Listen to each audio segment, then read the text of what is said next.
Hello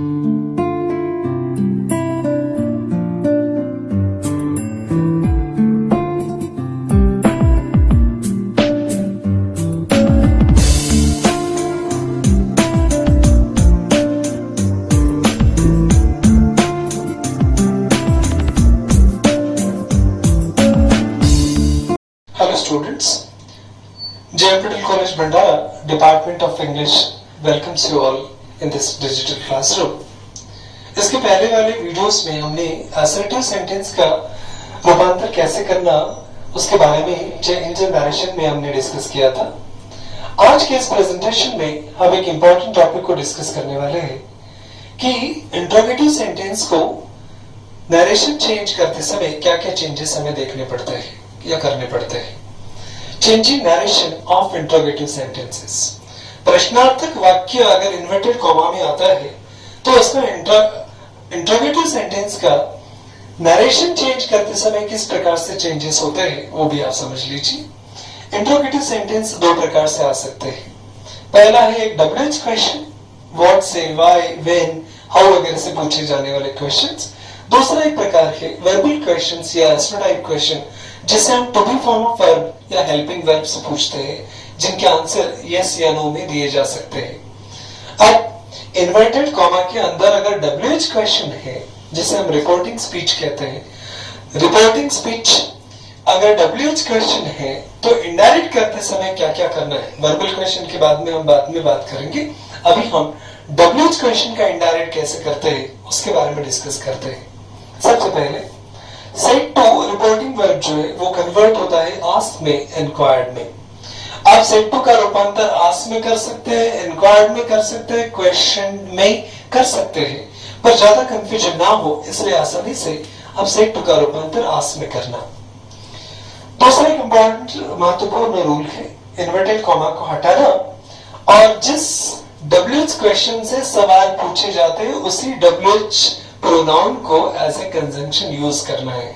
यहाँ पर that नहीं लिया जाता, इफ नहीं आता, वेदर नहीं आता WH क्वेश्चन में। अगर व्हाट से सवाल पूछा है तो व्हाट ही कंजंक्शन बनेगा, अगर वेयर से सवाल पूछा है तो वेयर ही कंजंक्शन बनेगा, दूसरा कोई शब्द आपको लेने की जरूरत नहीं है। ये इंपॉर्टेंट रूल है। तीसरी एक इंपॉर्टेंट स्टेप होती है इन्वर्टेड कॉमा के अंदर जो रिपोर्टिंग स्पीच है उस WH क्वेश्चन को आपको सिंपल सेंटेंस में असर्टिव सेंटेंस में चेंज करना होता है। चौथा एक इंपॉर्टेंट नियम है जो प्रोनाउंस है उसको रिक्वायरमेंट के अनुसार आपको चेंज करना है इन्वर्टेड कॉमा में, जो असर्टिव सेंटेंस में आपने कई बार किया है। टेंस को रूल के हिसाब से आपको बदलना है, टेंस के सारे रूल आपको पता है अभी। और नजदीकी दिखाने वाले जो शब्द है उसके स्थान पर डिस्टेंस दिखाने वाले शब्दों का नाउ की जगह देन, दिस की जगह दैट, हियर की जगह देयर, ऐसे शब्दों को आपको लेना है। अब सेंटेंस को चेंज करके देखते हैं कि इन्वर्टेड कॉमा के अंदर अगर WH क्वेश्चन आता है तो इनडायरेक्ट कैसे करते हैं। इनडायरेक्ट करते समय आपको सबसे पहले हमने बताया था कि सेट टू का रूपांतर आस्क में करना पड़ता है। Set two is converted into ask. Listener जो है वो जैसे कि वैसे रहता है, पर हमने ये भी बताया था कि इन्वर्टेड कॉमा के अंदर यू अगर आता है तो उसका डायरेक्ट संबंध हमेशा लिसनर के साथ होता है। इस दोनों सेंटेंसेस में यू का संबंध रिपोर्टर लिसनर के साथ है। मी को जैसे कि वैसे लिखना है, जिससे सवाल इन्वर्टेड कॉमा को हटाया और जिससे सवाल पूछा है वही WH प्रोनाउन आपको as a linking word, as a joining word, ऐसे कंजंक्शन आपको यूज करना है। दैट वगैरह इसमें नहीं आता, तो व्हाट को जैसे कि वैसे लिखा। यू आर डूइंग हियर ये सेंटेंस बचता है, उसको हमें सीधा करना है, असर्टिव करना है। असर्टिव कैसे होगा? You are doing here.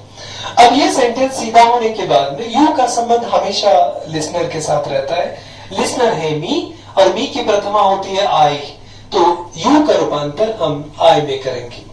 यहाँ पर सिंपल पास्ट टेंस है, ये प्रेजेंट कंटिन्यूअस टेंस है और प्रेजेंट कंटिन्यूअस पास्ट कंटिन्यूअस में चेंज होता है, ये हमें पता है। इसलिए इस टेंस को हमने पास्ट कंटिन्यूअस टेंस किया, आई वाज डूइंग।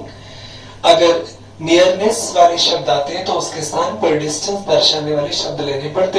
हियर का रूपांतर देयर में होगा। तो पूरा आंसर कैसे होना चाहिए? Ravi asked me what I was doing there. इस प्रकार से आप WH क्वेश्चंस का इंडायरेक्ट कर सकते हैं। Let us discuss one more example. Inverted comma में सेंटेंस है where do you live, said my teacher to me. ये सेंटेंस रिपोर्टर लिसनर पीछे में दिया गया है। सेंटेंस भले ही उल्टा हो, हमें सीधा समझना है। WH क्वेश्चन है तो इन्वर्टेड कॉमा में अगर WH क्वेश्चन है तो उसका इनडायरेक्ट करते समय जो जो नियम हमने आपको समझाए वो सारे नियम आपको समझने हैं।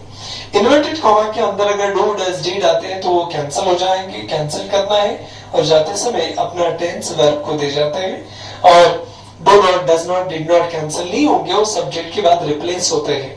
ये सेंटेंस को सीधा करते समय की प्रोसेस है, आपको इस प्रोसेस को ध्यान में लाना पड़ेगा। इन्वर्टेड कॉमा के अंदर यू जो आता है हमेशा उसका संबंध हमेशा लिसनर से होता है, इसलिए अब इसका सीधा सेंटेंस क्या होगा, यू लीव। डू को हमने कैंसिल किया, वेयर को जैसे को वैसे लिखना है तो यू लीव, ये सेंटेंस सीधा हो गया। अब इनडायरेक्ट कैसे दिखेगा वो भी समझ लीजिए। माय टीचर रिपोर्टर है, हमने सामने ले लिया। सेड टू का रूपांतर हम आस्क में करते हैं, my teacher ask, me listener है, यहां पर ले लिया। जोड़ शब्द के रूप में वेयर का इस्तेमाल होगा, दूसरा शब्द नहीं आता। सेंटेंस को हमने सीधा कर लिया, डू डज डिड कैंसिल होते हैं, यू लीव, यू का संबंध मी से है, मी की प्रथमा आई होती है, इसलिए यू का रूपांतर हमने आई किया। ये सिंपल प्रेजेंट टेंस है, ये बाहर सिंपल पास्ट टेंस है, तो simple past tense plus simple present tense is equal to simple past tense होता है, इसलिए हमने where I lived simple past tense कर दिया। तो फाइनल आंसर क्या हो गया, my teacher asked me where I lived। इस प्रकार से आपको WH क्वेश्चंस को चेंज द नरेशन के प्रोसेस में इनडायरेक्ट करना है। अब changing narration of verbal questions को हम डिस्कस करने की कोशिश करेंगे। WH क्वेश्चंस है तो रूल बदलते हैं, वर्बल क्वेश्चंस का इनडायरेक्ट करना है तो रूल चेंज होंगे। वर्बल क्वेश्चंस का मतलब होता है जो भी sentences to be form of verb से या हेल्पिंग वर्ब से पूछे जाते हैं उन्हें हम वर्बल क्वेश्चंस कहते हैं। Verbal questions to be form of verb से आते हैं, is are was were shall will हो सकते हैं। अगर to be form of verb नहीं आते तो हेल्पिंग वर्ब आपको दिखाई देंगे, can could may might should would वगैरह हो सकते हैं। इनसे अगर सवाल पूछा गया है तो इनडायरेक्ट कैसे करना पड़ता है उसके भी नियम को हम समझ लेते हैं। फॉर एग्जाम्पल सेंटेंस ऐसा दिखेगा, he said to me, comma into inverted comma, are you waiting for the bus? अब ये सेंटेंस है वर्बल क्वेश्चन, क्योंकि to be form of verb से पूछा है। अब इस प्रकार के सेंटेंस को अगर आपको इनडायरेक्ट करना है तो वर्बल क्वेश्चन जैसे ही इन्वर्टेड कॉमा के अंदर का वाक्य का प्रकार बदलता है, हमारे नरेशन के नियम भी बदलते हैं। उसका हमें इनडायरेक्ट करते समय क्या क्या करना पड़ता है वो भी समझ लीजिए। इन्वर्टेड कॉमा के अंदर क्वेश्चन है, क्वेश्चंस हमेशा पूछे ही जाते हैं, इसलिए सेड टू का रूपांतर हमने आस्क में या क्वेश्चन में या इंक्वायर्ड में करना है। कंफ्यूजन टालने के लिए सिर्फ सेड टू का रूपांतर आस्क में करना है। दूसरा इंपॉर्टेंट नियम है लिसनर रिमेन्स अनचेंज्ड। इस वाक्य में मी लिसनर है, लिसनर कभी नहीं बदलते, वो जैसे कि वैसे लिखना है। तीसरा इंपॉर्टेंट नियम है इन्वर्टेड कॉमा को हटाओ, ये इंपॉर्टेंट नियम है। और कंजंक्शन के रूप में, जोड़ शब्द के रूप में इफ या वेदर का इस्तेमाल करना है एज ए कंजंक्शन, जिसे हम जॉइनिंग वर्ड कहते हैं। अब आप कहेंगे सर इफ सही है कि वेदर सही है? इफ कंडीशनल कंजंक्शन है, इफ का प्रयोग, इफ का इस्तेमाल कभी कभी गलत हो सकता है, पर वेदर का इस्तेमाल हमेशा सही रहता है, इसलिए आप वेदर का इस्तेमाल करेंगे तो ज्यादा बेहतर होगा। चौथा एक इंपॉर्टेंट नियम है, अवतरण चिन्ह के अंदर इन्वर्टेड कॉमा के अंदर जो एस्ट्रोटाइप क्वेश्चन है उसे आपको सीधा करना है, असर्टिव सेंटेंस बनाना है।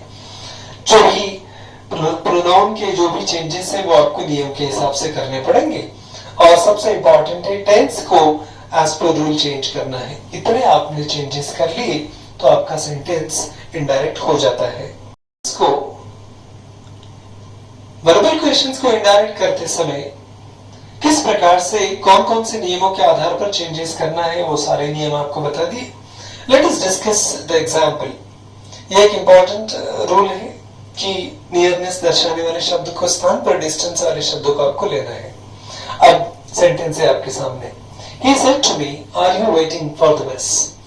इन्वर्टेड कॉमा के भीतर अंदर अगर वर्बल क्वेश्चन है, एसओ टाइप क्वेश्चन है, तो इनडायरेक्ट करते समय चेंजेस क्या क्या होते हैं वो भी समझ लीजिए। हमने बार बार आपको बताया यू का संबंध हमेशा लिसनर से ही रहता है, इसलिए आप प्रोनाउन चेंज करते समय इस बात को ध्यान में रखना। इनडायरेक्ट कैसे होगा? सब्जेक्ट ले लिया ही, सेड टू का रूपांतर हमने आस में करना है। मी लिसनर है जैसे कि वैसे लिखना है, चेंज नहीं होगा। यहां पर सबसे इंपॉर्टेंट बात है इन्वर्टेड कॉमास को हटाकर जोड़ शब्द के रूप में, कंजंक्शन के रूप में वेदर का प्रयोग करना है। इन्वर्टेड कॉमा के अंदर जो सेंटेंस है are you waiting for the bus, उसको हमने सीधा करना है। Are you waiting for the bus का असर्टिव कैसे होगा? You are waiting for the bus. और यू का संबंध आई से है, आई का प्रोनाउन आई, मी का प्रोनाउन आई होता है, और यहां पर यू नॉमिनेटिव केस है, आई के नॉमिनेटिव केस आई ही होता है, इसलिए यू को हमने आई में कन्वर्ट किया। आर यू वेटिंग ये प्रेजेंट कंटिन्यूअस टेंस है, तो वो पास्ट कंटिन्यूअस टेंस में होगा, तो I was waiting for the बस। इस प्रकार से आप वर्बल क्वेश्चंस को इनडायरेक्ट कर सकते हैं। दूसरा एक एग्जांपल देख लेते हैं। Veera said to Mohan, comma interpreted comma, did you see a white tiger?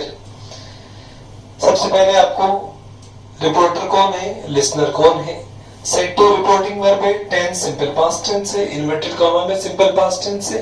इन सारी चीजों को आपको देखना है। इन्वर्टेड कॉमा के अंदर यू रहता है तो उसका संबंध हमेशा लिसनर से होता है, इस बात को भी देखना है। अब इनडायरेक्ट कैसे होगा वो भी समझ लीजिए। वीना सेड टू को आस्क किया, मोहन लिसनर है, नहीं बदलता कभी, जैसे कि वैसे लिखा। इन्वर्टेड कॉमा को हटाकर हमने वेदर लगाया, क्योंकि डू डज डीड से सवाल पूछा गया है, वर्बल क्वेश्चन है। डू डज डीड से जब भी सवाल पूछा जाएगा कैंसिल होंगे, ये कैंसिल होकर अपना टेंस वर्ब को दे जाते हैं। तो you saw a white tiger, ऐसा सीधा सेंटेंस हो गया। You saw a white tiger, इस सेंटेंस में यू का संबंध मोहन से है, इसलिए मोहन के लिए हमने प्रोनाउन ही लिया है। सॉ ये सिंपल पास्ट टेंस है, और simple past tense plus simple past tense is equal to past perfect tense होता है, इसलिए हमने सॉ के बदले had seen past perfect tense लिया है। व्हाइट टाइगर जैसे कि वैसे लिखना है। फाइनल आंसर क्या होगा? Veena asked Mohan weather he had seen a white tiger. इस प्रकार से आपको वर्बल क्वेश्चंस का इनडायरेक्ट करना है। ये कुछ एग्जांपल्स है आपके लिए। हमने WH क्वेश्चंस को और वर्बल क्वेश्चंस को इनडायरेक्ट करते समय, एसनो टाइप क्वेश्चन को इनडायरेक्ट करते समय क्या क्या चेंजेस करना है, इसके बारे में सारी चीजें हमने डिस्कस की है। आप इन सारे एग्जांपल्स को, ये वर्बल क्वेश्चंस वाले हैं, आप इनको इनडायरेक्ट करके देखना, आपको अंदाजा आ जाएगा कि किस प्रकार से नरेशन चेंज किया जा सकता है। Thank you very much. पर आगे जो आने वाले प्रेजेंटेशन है उसमें डायरेक्ट इनडायरेक्ट से रिलेटेड कुछ चीजें रहेगी है डिस्कस करने की, जैसे हम changing narration of exclamatory and imperative sentences कहते हैं। इसलिए अगले लेक्चर में हम एक्सक्लेमेटरी सेंटेंस या इंपेरेटिव सेंटेंस इन्वर्टेड कॉमा के अंदर आते हैं, तो इनडायरेक्ट कैसे करते हैं इस इंपॉर्टेंट टॉपिक पे डिस्कस करने वाले हैं। आज के लिए इतना ही।